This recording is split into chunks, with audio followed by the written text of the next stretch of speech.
हर खबर पर होगी आपकी पकड़। डाउनलोड कीजिए एबीपी लाइव ऐप। बता दें आपको इस बीच एक बड़ी खबर आ रही है, पहले वो जान लीजिए। कोरोना पर सवाल पूछे जाने पर उत्तर प्रदेश में एक पूर्व अधिकारी पर हजरतगंज थाने में 5 धाराओं के तहत केस दर्ज हो गया है। यूपी के पूर्व प्रमुख सचिव के खिलाफ बाकायदा ये केस दर्ज हुआ है। यह है रिटायर्ड आईएएस अधिकारी और यूपी के पूर्व प्रमुख सचिव सूर्य प्रताप सिंह।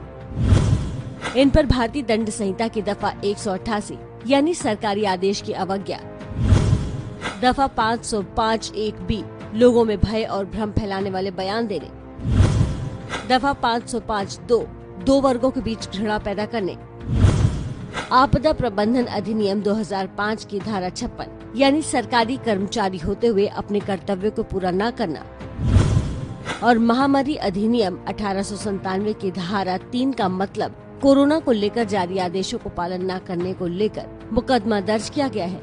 कोरोना काल में इतने बड़े पूर्व आईएएस अधिकारी पर केस क्यों हुआ, अब ये जान लीजिए। आरोप है कि इन्होंने यूपी के मुख्य सचिव आर.के. तिवारी, मुख्यमंत्री योगी आदित्यनाथ के दफ्तर और यूपी सरकार को टैग करते हुए ट्विटर पर ये सवाल पूछा था। सीएम योगी की टीम 11 की मीटिंग के बाद क्या मुख्य सचिव ने ज्यादा कोरोना टेस्ट कराने वाले कुछ डीएम को हड़काया कि क्यों इतनी तेजी पकड़े हो, क्या इनाम पाना है जो टेस्ट चिल्ला रहे हो। चीफ सेक्रेटरी स्थिति स्पष्ट करेंगे। यूपी की strategy no test no corona. कहा जा रहा है कि रिटायर्ड आईएएस अधिकारी एसपी सिंह के इस ट्वीट के बाद इनके खिलाफ हजरतगंज थाने में केस दर्ज किया गया। अपने खिलाफ मुकदमा होने के बाद भी एसपी सिंह सरकार पर हमलावर हैं। एक के बाद एक कई ट्वीट कर इन्होंने लिखा, उत्तर प्रदेश सरकार की पॉलिसी पर दिए नो टेस्ट नो कोरोना वाले बयान पर मैं अडिग हूँ और सरकार से निरंतर सवाल पूछता रहूंगा। अगर जवाब देने की जगह सरकार मुकदमा करने की प्रथा आगे बढ़ाना चाहती है तो मैं तैयार हूँ, आइए गिरफ्तार करिए। एसपी सिंह ने ये भी कहा कि वो उन पर लगे आरोपों का जवाब प्रेस कॉन्फ्रेंस कर देंगे। तो पूर्व प्रमुख सचिव एसपी सिंह इस वक्त हमारे साथ फोन लाइन पर भी जुड़ गए हैं, उन्हीं का सीधा रुख कर लेते हैं। सर, सबसे पहली प्रतिक्रिया आपकी जानना चाहेंगे। ये तो लग रहा है कोरोना पे सवाल पूछना बहुत बड़ा गुनाह हो गया। यही मेरा प्रश्न भी है। मेरा प्रश्न ये है कि मैंने तो चीफ सेक्रेटरी से सवाल पूछा, को राजनीतिक व्यक्ति सवाल नहीं पूछा है। मैंने सवाल पूछा है कि आपने क्या जिला अधिकारियों को हतोत्साहित किया है कि आप इतने सैंपल्स क्यों भेज रहे हैं। मैं जानता हूँ राज्य में सीमित क्षमताएं हैं टेस्ट की, 8,000, 9,000, 10,000 टेस्ट प्रतिदिन कर सकते हैं, लेकिन लाखों की संख्या में जो सैंपल आ रहे हैं जिलों से वो नहीं कर सकते टेस्ट, इसलिए लोग मर जा रहे हैं। उसके बाद रिपोर्ट आ रही है टेस्ट की। तो इसलिए इन्होंने फिर शासनादेश भी जारी हुआ है 10 तारीख को, जिसमें स्पष्ट होता है कि हतोत्साहित कर रहे हैं कि सैंपल्स कम भेजें। इसलिए मैंने इसकी पुष्टि कराई चीफ सेक्रेटरी से। मैंने तो सवाल पूछा है, मैंने कोई आरोप तो लगाया नहीं है।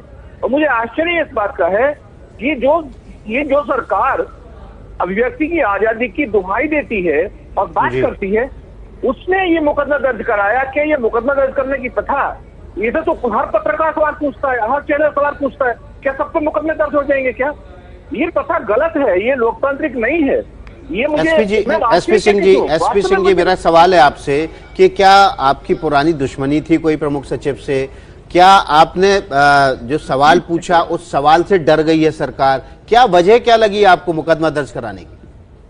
मुझे आश्चर्य है। मेरी दुश्मनी का तो प्रश्न नहीं होता, क्योंकि जूनियर ऑफिसर्स हैं, मेरे साथ भी रहे हैं, काम किया है, हम लोग साथ में कलीग्स हैं, तो कोई दुश्मनी का प्रश्न ही नहीं उठता। मेरी तो बहुत दिनों से ऐसा भी नहीं कोई चर्चा है, बात हुई हो। मैंने तो एक सामान्य रूप से आईएएस एसोसिएशन को टैग किया, चीफ सेक्रेटरी से सवाल पूछा कि भाई क्या ये प्रथा हो गई है कि हम राजनीतिक उद्देश्यों को बचाते हुए कि भाई नंबर कम रहे उत्तर प्रदेश में ताकि राजनीतिक लाभ मिलता रहे, इसके लिए लोगों को मर जाने देंगे क्या?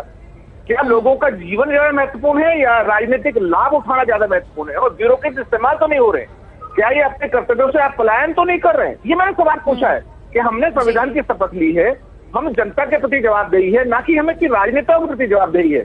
ये सवाल मैंने पूछा है, आईएएस एसोसिएशन में मैंने इसको लिखा है। अच्छी प्रतिक्रिया आई है, तमाम अधिकारियों ने मुझे फोन किए। ये बिल्कुल सच है कि आप जिलों से सैंपल नहीं भेजने दे रहे हैं, सैंपल ज्यादा आएंगे, टेस्ट करने की क्षमताएं नहीं है। और ये सच है। देखिए 25 लाख से लेके 30 लाख श्रमिक जो है बाहर से, प्रवासी श्रमिक जो है वो आए हैं प्रदेश के अंदर, और मुख्यमंत्री स्वयं कहते हैं 75%, 50%, 25% तक इन्फेक्टेड है, तो उनके टेस्ट क्यों नहीं हो रहे हैं? सूर्य प्रताप सिंह जी, छोटा सा सवाल, मैं चाहती हूँ कि थोड़ा स्पेसिफिक आप हो जाएं, क्योंकि अब जब केस दर्ज हो गया है तो केस दर्ज जब कोर्ट में जाएगा मामला तो बात सबूतों की होगी। क्या आपके पास ऐसे साक्ष्य हैं? क्योंकि अभी तक तो जो आपने बात बोली है कि डीएम से कहा गया है और आपने कुछ लोगों को टैग कर दिया, आपके पास क्या साक्ष्य है? या आपसे पूछा जाएगा आगे जांच में कि आपने इतनी बड़ा ट्वीट कर दिया, क्योंकि आप एक पूर्व आईएएस हैं। देखिए, मैंने एक प्रश्न पूछा है और मैंने प्रश्न पूछा है, एक बिल्कुल स्पेसिफिक प्रश्न पूछा है। क्या आपने कहा? वो नकार देती है इसको, और मैंने ये भी लिखा कि आप नकार नहीं रहे इसलिए आपकी स्वीकारोक्ति है। मैंने आईएएस एसोसिएशन में ये लिखा है कि आप स्वीकारोक्ति है क्योंकि आप नकार नहीं, नकार देते तो मैं लिख देता इन्होंने नकार दिया इसको। लेकिन ये नकारें, ये कहें कि मैंने नहीं कहा ये, और साक्ष्य अगर नहीं होंगे मेरे पास कॉर्पोरेटिव एविडेंस नहीं होगा तो मैं क्यों लिखूंगा? ये तो कोर्ट में बताने वाली बात है, पुलिस को बताने वाली बात है। अगर मेरे पास साक्ष्य नहीं होगा या पुलिस को लगता है मेरा दोष है तो मुझे आके गिरफ्तार कर ले पुलिस।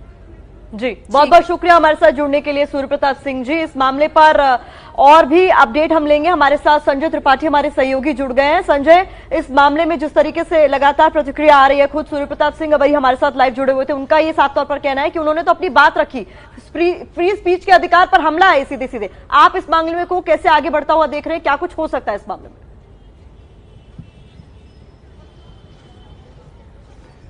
देखिए प्रतिमा, सूर्य प्रताप सिंह के बैकग्राउंड के बारे में थोड़ा सा आपको बता दूं कि 2015 में इन्होंने स्वैच्छिक सेवा निवृत्ति ली थी और वो उस वक्त ये प्रमुख सचिव थे।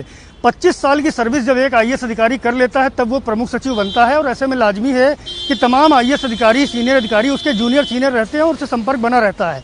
जितना मेरी जानकारी में आया है कि ये जो जानकारी उनको कुछ जिला अधिकारियों ने दी है कि कोरोना की जांच को लेकर के जिस तरह से सरकार में चर्चाएं हो रही, जो सरकार का रुख है, वो एसपी सिंह के साथ चर्चा हुआ, जिसके आधार पर उन्होंने सवाल पूछा था। और जहां तक एसपी सिंह की बात है, पूर्व में भी जब अखिलेश यादव की सरकार में वो प्रमुख सचिव थे तो उस वक्त उन्होंने ट्रांसफर पोस्टिंग में जो गड़बड़ियां थी उसको लेकर सवाल खड़ा किया था, जिसके बाद उन्होंने स्वैच्छिक सेवानिवृत्ति ली थी। तो ये योगी सरकार में भी उन्होंने आबकारी विभाग, नोएडा अथॉरिटी और ऐसे तमाम घपलों भ्रष्टाचारों को लेकर के सवाल खड़े किए हैं। ये पहला मौका नहीं है, लेकिन एक साधारण से सवाल पर जिस तरह से उनके खिलाफ एफआईआर हुई है, संजय आपका सवाल पूछते रहे एसपी सिंह, और एक सवाल यही उनको पूछना भारी पड़ गया, या यूं कहें कि राज्य सरकार डर गई उनके सवालों से और उनके ऊपर मुकदमा दर्ज करा दिया।